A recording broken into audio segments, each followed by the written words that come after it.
I really wanted a hard fight. To me, the fight wasn't really getting on because I really didn't get hit, and I really wanted to actually get hit so I could really pour it on, but it didn't come to that. I'm kind of... Oliver McCall came to London to knock out Lennox Lewis, and that's my Yankee Doodle boy. What do you say to that, Oliver? Mission accomplished. The year is 1997. Lennox Lewis is a determined champion on a mission to reclaim his place at the top of heavyweight boxing. After losing his world title 3 years earlier, Lennox Lewis embarked on a mission to rebuild himself into a more dominant and complete fighter than ever before. With the guidance of Emmanuel Stewart, Lewis aimed to reclaim his throne and prove he was the true king of the heavyweight division. I have no doubt in my mind that if it had went another round or so, he would have knocked him out. But before he can reclaim his throne, Lennox Lewis must face Oliver McCall, a man whose shocking victory over him once shook the boxing world and who now returns to the ring with his own demons and unpredictability looming large. So, will Lennox Lewis's determination to reclaim his throne and prove his greatness prevail, or will Oliver McCall, battling his own demons and unpredictability fueled by his struggles outside of the ring, deliver a performance that derails Lewis's quest for glory and leaves the heavyweight division in shock once more? Welcome back to PvP Sport. Lennox Lewis's career until now was one of potential and respect, but still not without its critics. An Olympic gold medalist and former world champion, he was known for his technical skill and disciplined approach, yet questions remained about his chin and ability to dominate the era's best. Basically was winning his fights on a big right hand and a tremendous natural physical talent and strength. Since working with him, I tried to improve his balance more. Aside from his balance, Lennox has to be more authoritative and aggressive with his jab. Despite this, Lewis had showcased his brilliance by dismantling top contenders of his time, including Razor Ruddock, Tony Tucker, and Frank Bruno, proving he belonged among the heavyweight elite. Lennox Lewis had a calm demeanor and quiet confidence that commanded respect, yet his craft in the ring made him undeniably one of the most technically gifted heavyweights of his era. Finding influence in past greats like Joe Louis, Larry Holmes, and Gene Tunney, fighters who prioritized precision, strategy, and discipline, Lewis chose to focus on calculated technique and intelligence in the ring rather than relying solely on brute power, as so many heavyweights before him had done. I was really hyper about the fight. I just wanted to go out there and just hit him and explode with my right hand. Unlike Lennox Lewis, who was the epitome of professionalism and discipline, Oliver McCall was a far more unpredictable and erratic figure, both inside and outside the ring. Known as the Atomic Bull for his toughness, McCall had earned his reputation as one of the most durable heavyweights in boxing, famously never being knocked down or knocked out. As a former sparring partner for Mike Tyson, McCall gained valuable experience facing one of the most dangerous punchers in the sport, further solidifying his image as a man who could thrive in chaos.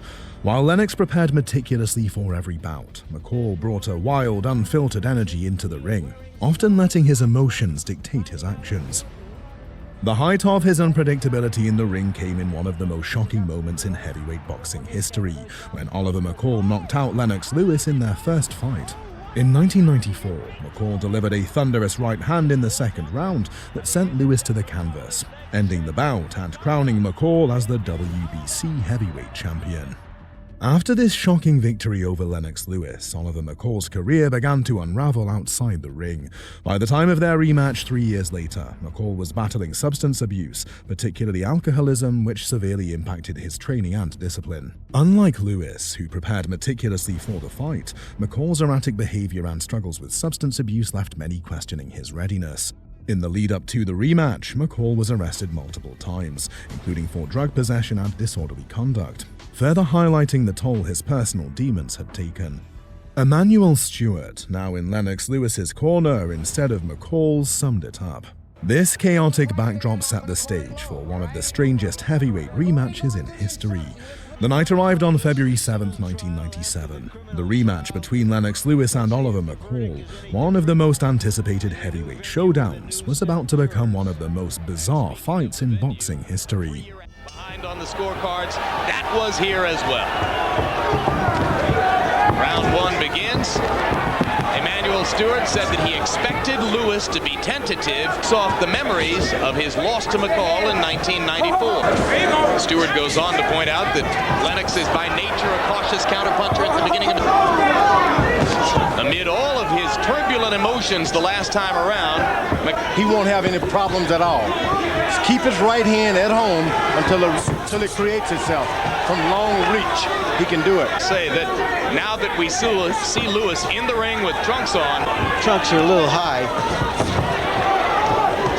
Have Oliver McCall slinging and going hands back, uses his reach. Good body. Round for Lewis.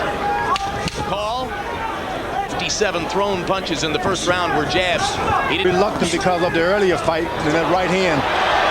Let this guy rush him. He's get yourself hurt. Come on, quick grab it. Come on, far. Hard right hand by Lewis. Lennox Lewis begins to throw the right and takes advantage of the charging. When McCall was charging him. And McCall ducks his head and looks away as that's going to slow down McCall's charges, although he called. Now, this is what you call backing up. Lewis is doing a good job of backing up. Really, you call when he was running backwards. That's not backing up. But he's fighting a good fight, moving backwards. Now as round 3 begins.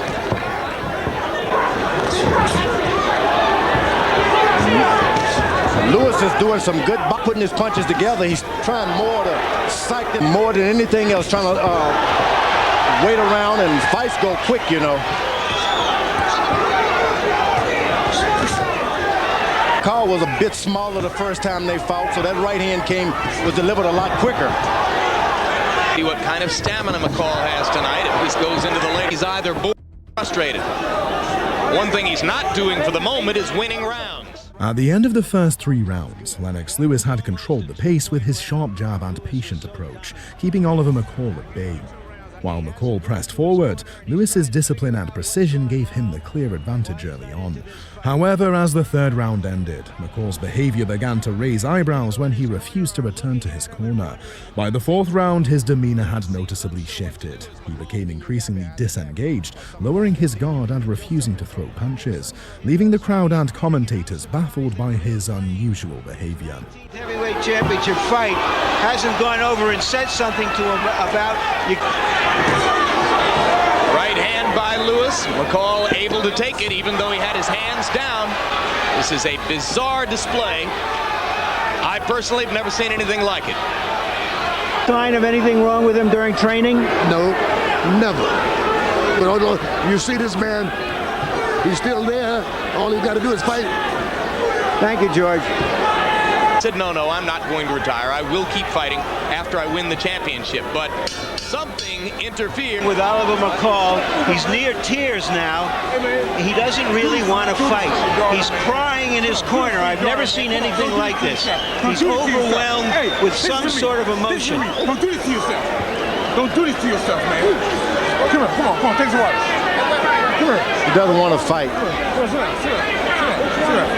on, sit down, man. Sit down. Oliver, sit down. Now, you want to fight? What's wrong? Huh? You don't want to fight?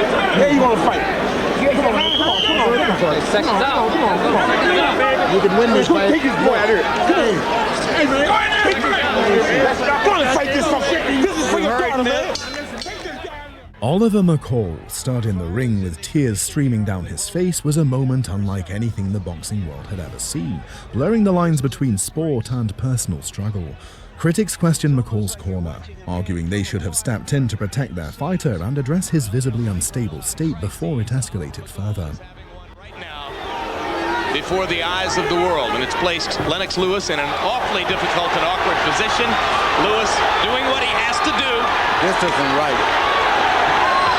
Allow this to go on, and that's going to be it. Well, I've seen some strange things in boxing. And while it would be nice to say Lennox Lewis and Oliver McCall's rivalry ended with mutual respect and redemption, things didn't entirely unfold that way. As an erratic and unpredictable figure, McCall's behavior during their rematch left a lasting impression on the boxing world, but it was clear that his struggles with addiction and mental health had taken a toll. After the fight, McCall's professional career never fully recovered, with his performances failing to reach the level of his shocking upset over Lewis in 1994. McCall's later career became a mix of sporadic victories and missed opportunities. While he managed to continue fighting for years, his battles with substance abuse and personal demons often overshadowed his accomplishments in the ring. Despite his struggles, McCall made several attempts at redemption, fighting well into his 40s and occasionally showing flashes of the toughness that had earned him the nickname the Atomic Bull. While McCall's career and life became a cautionary tale, his legacy as a fighter remained undeniable. Lennox Lewis himself often reflected on McCall's durability and the bizarre nature of their second fight. Boxing missed McCall's unyielding toughness, with many acknowledging him as one of the hardest men to ever step foot in the ring. However, his story serves as a reminder of the mental and emotional toll the sport can take on even the toughest competitors.